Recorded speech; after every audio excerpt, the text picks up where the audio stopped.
ವಿದ್ಯಾರ್ಥಿಗಳೇ, ಎಲ್ಲರಿಗೂ ನಮಸ್ಕಾರ. ವಿದ್ಯಾರ್ಥಿಗಳೇ, ಈ ದಿನ ಒಂದು ವಿಶೇಷವಾದ ಪ್ರಯೋಗವನ್ನು ಮಾಡೋಣ.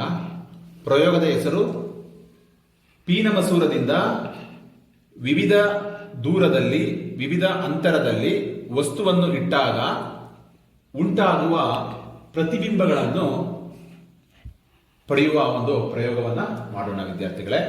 ಈ ಒಂದು ಪ್ರಯೋಗವನ್ನು ಮಾಡಲಿಕ್ಕೆ ಬೇಕಾಗಿರ್ತಕ್ಕಂತಹ ಸಾಧನಗಳು ಅಥವಾ ಸಾಮಗ್ರಿಗಳು ಯಾವುವು ಎಂದರೆ ವಿದ್ಯಾರ್ಥಿಗಳೇ, ಏನಿದು? ಪೀನಮಸೂರ. ಈ ಪೀನಮಸೂರದ ಲಕ್ಷಣ ಏನು?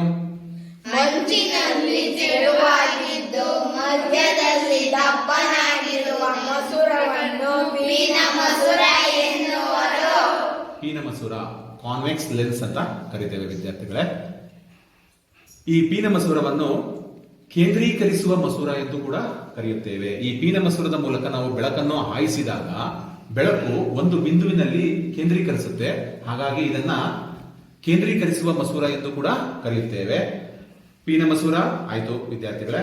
ಇದು ಮಸೂರವನ್ನು ಇಡುವಂತಹ ಒಂದು ಸ್ಟ್ಯಾಂಡ್, ಲೈಟರ್ ಮತ್ತು ವಸ್ತುವನ್ನು ಇಲ್ಲಿ ನಾವು ಮೇಣದ ಬತ್ತಿ ರೂಪದಲ್ಲಿ ನಾವು ತೆಗೆದುಕೊಂಡಿದ್ದೇವೆ ವಿದ್ಯಾರ್ಥಿಗಳೇ.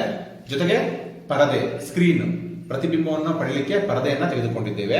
ಜೊತೆಗೆ ಒಂದು ಡ್ರಾಯಿಂಗ್ ಶೀಟ್ ನಿಂದ ಅಳತೆ ಪಟ್ಟಿಯನ್ನ ರೆಡಿ ಮಾಡ್ಕೊಂಡಿದ್ದೀವಿ ವಿದ್ಯಾರ್ಥಿಗಳೇ. ವಿವಿಧ ಅಂತರವನ್ನು ಹೊಂದಿರತಕ್ಕಂತಹ ಒಂದು ಅಳತೆ ಪಟ್ಟಿಯನ್ನ ರೆಡಿ ಮಾಡ್ಕೊಂಡಿದ್ದೇವೆ. ಇಷ್ಟು ಜೊತೆಗೆ ಒಂದು ಲೈಟರ್, ಇಷ್ಟು ಸಾಧನಗಳು ಪೀನಮಸೂರದಿಂದ ವಿವಿಧ ಅಂತರದಲ್ಲಿ ವಸ್ತುವನ್ನು ಇಟ್ಟಾಗ ಪಡಿತಕ್ಕಂತಹ ಪ್ರತಿಬಿಂಬಗಳನ್ನ ಮಾಡುವಂತಹ ಒಂದು ಪ್ರಯೋಗಕ್ಕೆ ಬೇಕಾಗಿರ್ತಕ್ಕಂಥ ಸಾಧನಗಳು ವಿದ್ಯಾರ್ಥಿಗಳೇ. ಈಗ ವಿದ್ಯಾರ್ಥಿಗಳೇ, ನಾವೇನ್ ಮಾಡೋಣ ಅಂತಂದ್ರೆ ಈ ಸ್ಟ್ಯಾಂಡ್ ಮೇಲೆ ನಾವು ಲೆನ್ಸ್ ಅನ್ನ ಇಡೋಣ, ಮಸೂರವನ್ನ ಇಡೋಣ ವಿದ್ಯಾರ್ಥಿಗಳೇ. ಈ ಸ್ಟ್ಯಾಂಡ್ ಅನ್ನ 0 ಸೆಂಟಿಮೀಟರ್ ನಲ್ಲಿ ಇಡೋಣ ವಿದ್ಯಾರ್ಥಿಗಳೇ.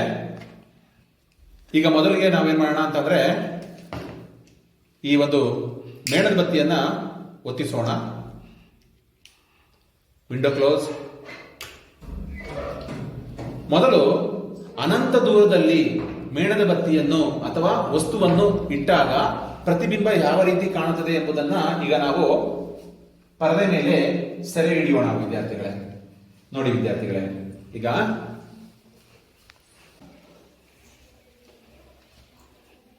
ಪರದೆಯನ್ನ ಹಿಂದೆ ಮುಂದೆ ಸರಿಸುತ್ತಾ ನಾವು ಅನಂತ ದೂರದಲ್ಲಿ ವಸ್ತುವನ್ನು ಇಟ್ಟಾಗ ಪರದೆಯ ಮೇಲೆ ಉಂಟಾಗಿರತಕ್ಕಂಥ ಪ್ರತಿಬಿಂಬ ಎಂತ ಪ್ರತಿಬಿಂಬ ಹೇಳಿ ಮಕ್ಕಳೇ? ಇದು ಒಂದು ಸತ್ಯ ಪ್ರತಿಬಿಂಬ. ಅಂದ್ರೆ ಪರದೆಯ ಮೇಲೆ ಪಡೆಯುವ ಪ್ರತಿಬಿಂಬವನ್ನು ಸತ್ಯ ಪ್ರತಿಬಿಂಬ ಎಂದು ಕರೆಯುತ್ತೇವೆ ವಿದ್ಯಾರ್ಥಿಗಳೇ. ಹೌದಲ್ವರಾ? ಜೊತೆಗೆ ಇದು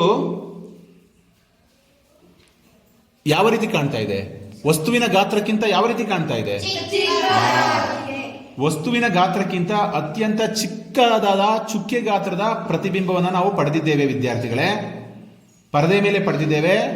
ವಸ್ತುವಿನ ಗಾತ್ರಕ್ಕಿಂತ ಚಿಕ್ಕದಾದ ಪ್ರತಿಬಿಂಬವನ್ನು ಪಡೆದಿದ್ದೇವೆ. ಇದು ತಲೆಕೆಳಕಾದ ಪ್ರತಿಬಿಂಬನೋ ಅಥವಾ ನೇರವಾದ ಪ್ರತಿಬಿಂಬನೋ ವಿದ್ಯಾರ್ಥಿಗಳೇ?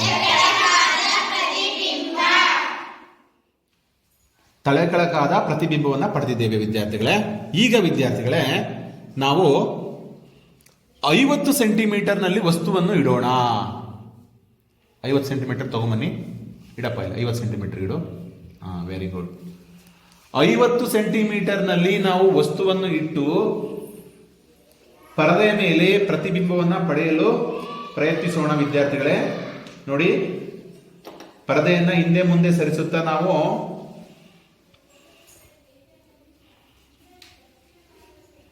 ನೋಡ್ರಿ, ಪ್ರತಿಬಿಂಬ, ಸ್ಪಷ್ಟವಾದ ಪ್ರತಿಬಿಂಬ ಸಿಗುವವರೆಗೂ ಅಥವಾ ಪಡೆಯುವವರೆಗೂ ನಾವೇನ್ ಮಾಡಬೇಕು? ಪರದೆಯನ್ನ ಹಿಂದೆ ಮುಂದೆ ಸರಿಸಬೇಕು ವಿದ್ಯಾರ್ಥಿಗಳೇ. ನೋಡ್ರಿ, ಎಷ್ಟು ಚೆನ್ನಾಗಿ ಕಾಣ್ತಾ ಇದೆ ಅಲ್ವರಾ? ಹೇಗೆ ಕಾಣ್ತಾ ಇದೆ ಹೇಳ್ರಿ, ನೀವೇ ಹೇಳ್ರಿ. ಪ್ರತಿಬಿಂಬವು ತಲೆ ಕೆಳಕಾದಂತೆ ಕಾಣ್ತಾ ಇದೆ. ಜೊತೆಗೆ ವಸ್ತುವಿನ ಗಾತ್ರಕ್ಕಿಂತ ಹೇಗೆ ಕಾಣ್ತಾ ಇದೆ? ಚಿಕ್ಕದಾದ ಪ್ರತಿಬಿಂಬವು ಕಾಣ್ತಾ ಇದೆ. ಜೊತೆಗೆ ತಲೆ ಕೆಳಕಾದ ಪ್ರತಿಬಿಂಬ, ಚಿಕ್ಕದಾದ ಪ್ರತಿಬಿಂಬ, ಸತ್ಯ ಪ್ರತಿಬಿಂಬ ಪರದೆ ಮೇಲೆ ಪಡೆದಿರೋದ್ರಿಂದ ಇದೊಂದು ಸತ್ಯ ಪ್ರತಿಬಿಂಬ ವಿದ್ಯಾರ್ಥಿಗಳೇ. ಆನಂತರ ವಿದ್ಯಾರ್ಥಿಗಳೇ, ನಾವು ಈಗ 40 ಸೆಂಟಿಮೀಟರ್ ದೂರದಲ್ಲಿ, ಅಂದ್ರೆ ಮಸೂರದಿಂದ 40 ಸೆಂಟಿಮೀಟರ್ ದೂರದಲ್ಲಿ ವಸ್ತುವನ್ನು ಇಟ್ಟಾಗ ಪ್ರತಿಬಿಂಬ ಯಾವ ರೀತಿ ಕಾಣುತ್ತದೆ ಎಂಬುದನ್ನ ಪರದೆಯನ್ನು ಹಿಂದೆ ಮುಂದೆ ಸರಿಸುತ್ತಾ ಮಸೂರದ ಇನ್ನೊಂದು ಬದಿಯಲ್ಲಿ ನಾವು ಪರದೆಯನ್ನ ಹಿಂದೆ ಮುಂದೆ ಸರಿಸುತ್ತಾ ನಾವು ನೋಡಿದಾಗ ನೋಡಿ ಮಕ್ಕಳೇ, ಕಾಣ್ತಾ ಇದೆಯಲ್ವರ? ಹೇಗೆ ಕಾಣ್ತಾ ಇದೆ? ಪ್ರತಿಬಿಂಬವು ತಲೆ ಕೆಳಕಾದಂತೆ ಕಾಣಿಸುತ್ತದೆ. 40 ಸೆಂಟಿಮೀಟರ್ ದೂರದಲ್ಲಿ ಇಟ್ಟಾಗಲೂ ಕೂಡ ಪ್ರತಿಬಿಂಬವು ತಲೆ ಕೆಳಕಾದ ಪ್ರತಿಬಿಂಬವನ್ನ ನಾವು ಪಡೆದಿದ್ದೇವೆ ವಿದ್ಯಾರ್ಥಿಗಳೇ. ಜೊತೆಗೆ ವಸ್ತುವಿನ ಗಾತ್ರಕ್ಕಿಂತ ಏನಾಗಿದೆ? ಚಿಕ್ಕದು. ವಸ್ತುವಿನ ಗಾತ್ರಕ್ಕಿಂತ ಚಿಕ್ಕದಾದ ಪ್ರತಿಬಿಂಬವನ್ನ ಪಡೆದಿದ್ದೇವೆ ವಿದ್ಯಾರ್ಥಿಗಳೇ. ಹೌದಲ್ವರ? ಸತ್ಯ ಪ್ರತಿಬಿಂಬ, ಚಿಕ್ಕದಾದಂತಹ ಪ್ರತಿಬಿಂಬ ಮತ್ತು ತಲೆ ಕೆಳಕಾದ ಪ್ರತಿಬಿಂಬವನ್ನು ಪಡೆದಿದ್ದೇವೆ ವಿದ್ಯಾರ್ಥಿಗಳೇ. ಈಗ ವಿದ್ಯಾರ್ಥಿಗಳೇ, ನಾವು 30 ಸೆಂಟಿಮೀಟರ್ ದೂರದಲ್ಲಿ, ಮಸೂರದಿಂದ 30 ಸೆಂಟಿಮೀಟರ್ ದೂರದಲ್ಲಿ ನಾವು ವಸ್ತುವನ್ನು ಇಟ್ಟಾಗ ಯಾವ ರೀತಿ ಪ್ರತಿಬಿಂಬವನ್ನ ಪಡೆದಿದ್ದೇವೆ ಎಂಬುದನ್ನು ಹೇಳಿ ನೋಡೋಣ ಮಕ್ಕಳೀಗ. ಪ್ರತಿಬಿಂಬವು ತಲೆ ಕೆಳಕಾದಂತೆ ಕಾಣ್ತಾ ಇದೆ. ಆದರೆ 30 ಸೆಂಟಿಮೀಟರ್ ದೂರದಲ್ಲಿ ಇಟ್ಟಾಗ ಪ್ರತಿಬಿಂಬ ಹೇಗೆ ಕಾಣ್ತಾ ಇದೆ? ವಸ್ತುವಿನ ಗಾತ್ರದಷ್ಟೇ ಪ್ರತಿಬಿಂಬವು ಕಾಣ್ತಾ ಇದೆ ಅಲ್ವರ? ಪರದೆ ಮೇಲೆ ವಸ್ತುವಿನ ಗಾತ್ರದಷ್ಟೇ ಪ್ರತಿಬಿಂಬ ಕಾಣ್ತಾ ಇದೆ, ಹೌದಲ್ವರ? ತಲೆ ಕೆಳಕಾದ ಪ್ರತಿಬಿಂಬ ಮತ್ತು ಸತ್ಯ ಪ್ರತಿಬಿಂಬ ಕಾಣ್ತಾ ಇದೆ ವಿದ್ಯಾರ್ಥಿಗಳೇ. ಈಗ ವಿದ್ಯಾರ್ಥಿಗಳೇ, ನಾವು 20 ಸೆಂಟಿಮೀಟರ್ ದೂರದಲ್ಲಿ ಇಡೋಣ.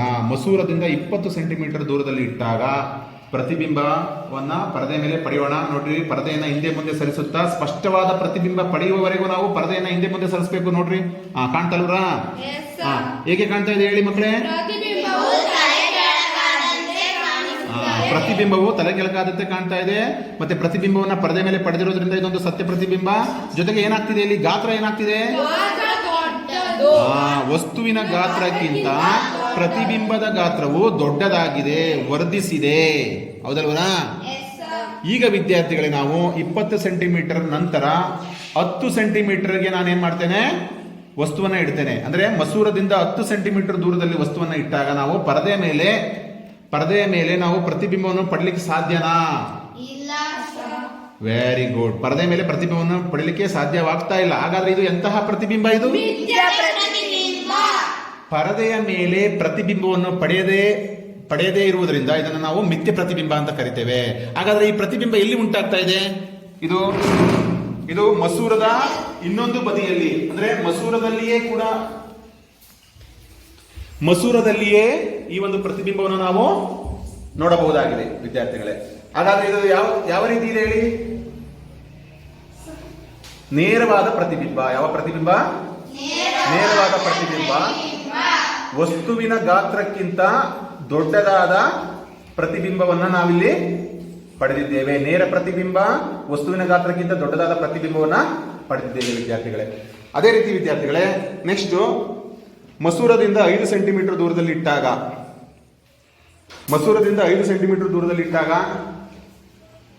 ಪರದೆ ಮೇಲೆ ಪಡಲಿಕ್ಕೆ ಸಾಧ್ಯನಾ?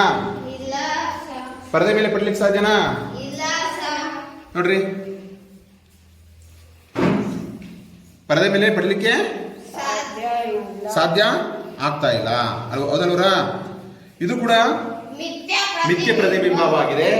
ಜೊತೆಗೆ ನೇರವಾದ ಪ್ರತಿಬಿಂಬ. ಇದು ಮಸೂರದಲ್ಲಿಯೇ ನಾವು ಈ ಒಂದು ಮಸೂರದ ಇನ್ನೊಂದು ಬದಿಯಲ್ಲಿ ನಾವು ಈ ಒಂದು ಪ್ರತಿಬಿಂಬವನ್ನು ನಾವು ಕಾಣಬಹುದು. ನೇರವಾದ ಪ್ರತಿಬಿಂಬ, ದೊಡ್ಡದಾದ ಅಥವಾ ವರ್ಧಿಸಿದ ಪ್ರತಿಬಿಂಬ ಎಂಬುದಾಗಿ ನಾವು ಹೇಳಬಹುದಾಗಿದೆ ವಿದ್ಯಾರ್ಥಿಗಳೇ. ಈ ರೀತಿಯಲ್ಲಿ